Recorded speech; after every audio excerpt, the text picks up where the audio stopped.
Assalamualaikum warahmatullahi wabarakatuh. Selamat pagi semuanya anak-anakku.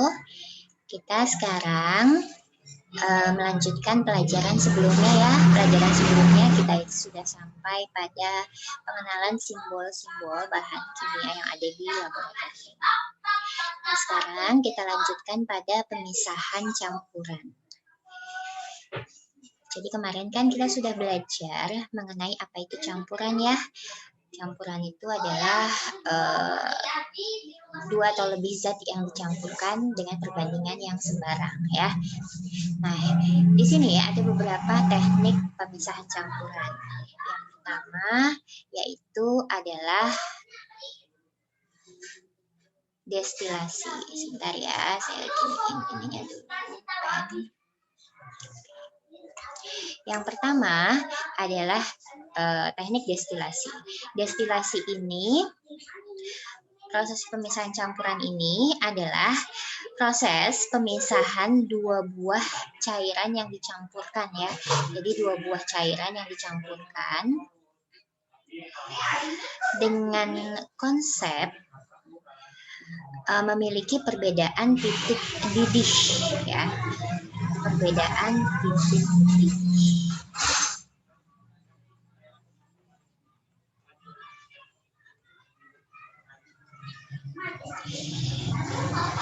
Nah, ini dengan menggunakan alat destilasi seperti ini.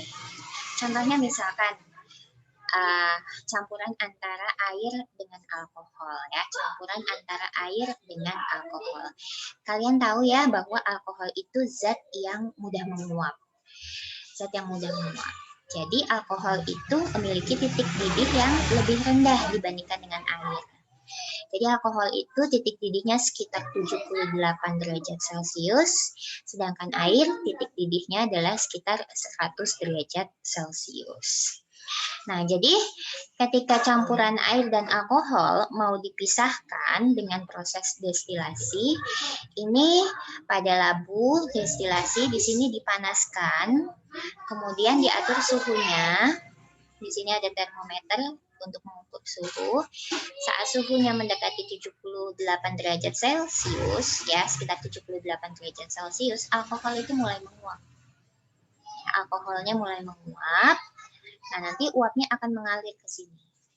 Nah, di sini adalah kondensor.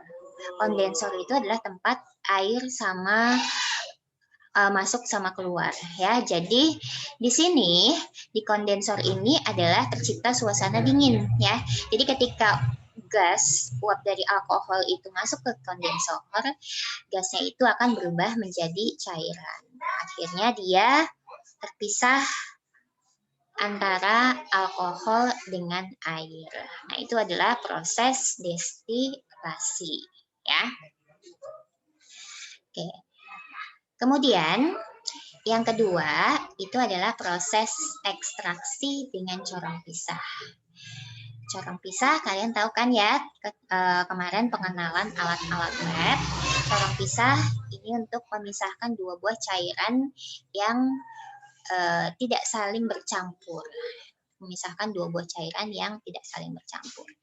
Nah, contohnya adalah ekstraksi dengan corong pisah. Ekstraksi itu adalah mengambil sari-sarinya ya, mengambil sari-sarinya. Jadi larutan ada yang tidak saling bercampur ya dalam kimia itu dipelajari ada sifat, nanti kita pelajari sifat polar dengan non polar. Jadi misalkan nih air itu adalah sifatnya polar. Sifatnya polar. Sedangkan minyak, kalian tahu ya air sama minyak itu tidak bisa bercampur. Kenapa? Karena air itu polar, minyak itu non-polar. Nah, pelarut non-polar lainnya misalkan adalah CCl4 ya, CCl4 atau benzena, karbon tetraklorida. Nah, ini sifatnya non-polar. Ketika kamu mau mengambil sesuatu zat, mengekstrak sesuatu zat, misalkan kamu mau ngambil asam sitrat dalam lemon ya, asam sitrat. Asam sitrat itu kalian cari di literatur, asam sitrat itu sifatnya adalah polar. Nah, ekstrak lemon dimasukkan ke dalam sini. Nanti karena asam sitrat itu bersifat polar, dia akan terekstrak ke dalam air yang sifatnya polar.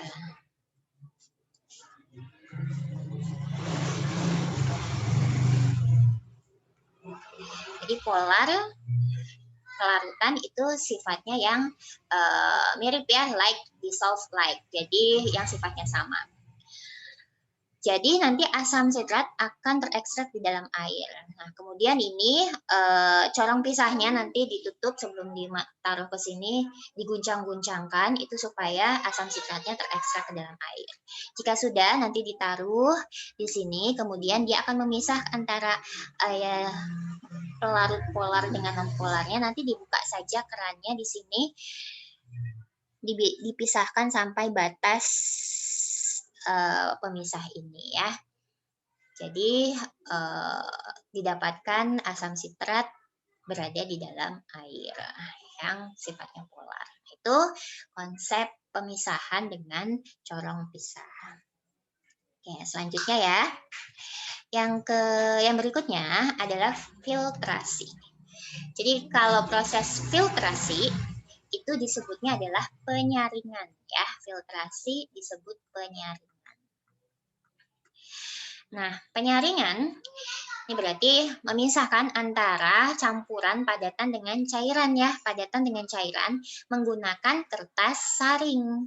Nah, di sini nanti campurannya itu contohnya misalkan campuran air dengan pasir ya. Di sini dituang. Nah, di sini adalah menggunakan corong kaca ya yang sudah diberi dengan kertas saring. Yang sudah diberi dengan kertas saring. Nah, nanti dia akan memisahkan antara padatan dengan cairannya. Padatannya tetap tertinggal di kertas saring, sedangkan cairannya disebut dengan filtrat itu akan turun ke bawah. Nah, ini proses pemisahan dengan cara filtrasi, ya. Oke, selanjutnya proses pemisahan yaitu kromatografi. Kromatografi ya. Nah, di sini adalah salah satu contoh kromatografi kertas nih di gambar ini. Kromatografi kertas. Jadi kromatografi kertas itu pemisahan komponen suatu zat ya berdasarkan cepat lambat komponen tersebut ya, berdasarkan cepat lambat komponen dalam pelarutnya. Nah, jadi dia itu menggunakan dua buah komponen, ada fasa diam dan fasa gerak ya, fasa diam dan fasa gerak. Jadi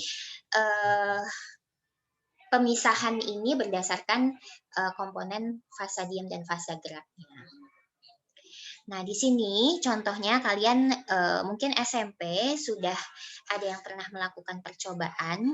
Jadi digunakan kertas saring. Di sini dilarutkan air dan di sini diberi bercak tinta ya, diberi bercak tinta. Misalkan yang kalian potolkan tintanya itu adalah yang berwarna ungu misalkan ya. Nanti air bergerak sini nanti berdasarkan kecepatan cepat lambatnya dia dalam fasa gerak dan fasa diam, dia terpisah komponen warna ungu ini menjadi komponen-komponen warna penyusunnya. Ya. Itu adalah kromatografi. Ya.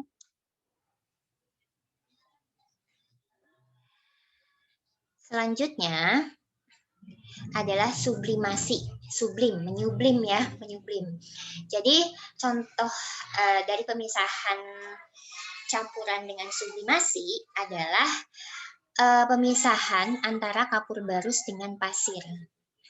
Jadi salah satu zat di sini mudah menyublim yaitu kapur barus. Kita tahu ya bahwa kapur barus itu mudah menyublim. Nah, biasanya kapur barus itu ditemukan bersama pengotornya yaitu pasir. Ketika mau dimurnikan, di sini dengan cara proses sublimasi, tekniknya adalah seperti ini. Dipanaskan. Nah, nanti karena kapur barus mudah menyublim, kapur barus akan menyublim lebih dahulu. Akan menyublim ya. akan menyublim. Nah, di sini dikasih wadah, tutup wadah yang berisi es, sehingga suhu di sini lebih dingin. Nah, uap kapur barus yang menempel di sini akan menyublim kembali menjadi padatan kapur barus. Nah, sehingga didapatkan kapur barus yang sudah murni. Ya, itu adalah proses sublimasi. Oke, selanjutnya ya. Selanjutnya yaitu adalah proses pengayakan. Jadi diayak. Mungkin orang tua kalian tahu ya, mengayak dulu mungkin pernah mengayak beras ya, beras ditampah mungkin ya. Nah, pengayakan itu adalah pemisahan padatan ya, zat padat yang memiliki perbedaan ukuran partikel. Ya, yang memiliki perbedaan ukuran partikel. Jadi diayak ya, diputar atau ditampiaskan gitu. Nah, nanti yang ukuran partikelnya lebih kecil dengan lebih besar itu akan terpisah. Itu adalah proses pengayakan. Ya. Oke, selanjutnya adalah pemisahan magnetik. Jadi pada pemisahan magnetik yang namanya magnet itu untuk memisahkan campuran antara zat yang bersifat magnetik dengan non-magnetik ya. Contohnya saya memiliki campuran serbuk. Saya memiliki campuran serbuk besi dengan belerang.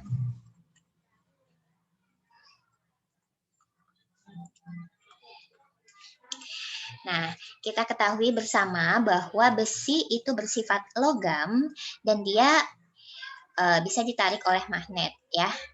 Nah, sedangkan belerang itu bersifat non-logam. Nah, jadi kalau ada campuran serbuk besi dengan belerang mau dipisahkan, yang satu bersifat magnet, yang satu tidak, ya sudah didekatkan saja magnet. Nah, nanti besi yang memiliki sifat magnetik itu logam akan tertarik magnet, ya akan tertarik magnet sehingga ya dapat dipisahkan antara besi dengan belerangnya. Oke, itu adalah pemisahan magnetik. Kemudian sentrifugasi ini dengan alat sentrifuge. Jadi ini tuh pemisahan komponen padatan dengan cairan, tapi padatannya itu memiliki ukuran partikel yang sangat kecil ya. Jadi dibutuhkan alat sentrifugasi ini, sentrifuge. Jadi di sini tuh ada tabung-tabungnya, nanti dipisahkan, nanti dimasukkan di situ ya. Campurannya misalkan adalah darah ya, darah itu kan komponennya adalah air dengan sel-sel darah di situ ada. Jadi ukurannya sangat kecil ya, sel-sel darah. Makanya dibutuhkan alat sentrifugasi. Nanti dimasukkan di sini darah, kemudian di sini ada tabung-tabung ya dimasukkan, kemudian ditaruh di sini. Nah, sentrifugasi itu alatnya muter dengan kecepatan yang tinggi ya, kecepatan tinggi. Jadi nanti hasilnya adalah terbentuk endapan padatan di bawahnya ya. Jadi endapan yang sangat kecil itu akan mengendap di bawah. Nah, itu adalah sentrifugasi. Kemudian adalah dekantasi. Dekantasi ini adalah proses pemisahan campuran antara padatan dengan cairan dengan cara menuang ya. Antara padatan dengan cairan dengan cara menuang.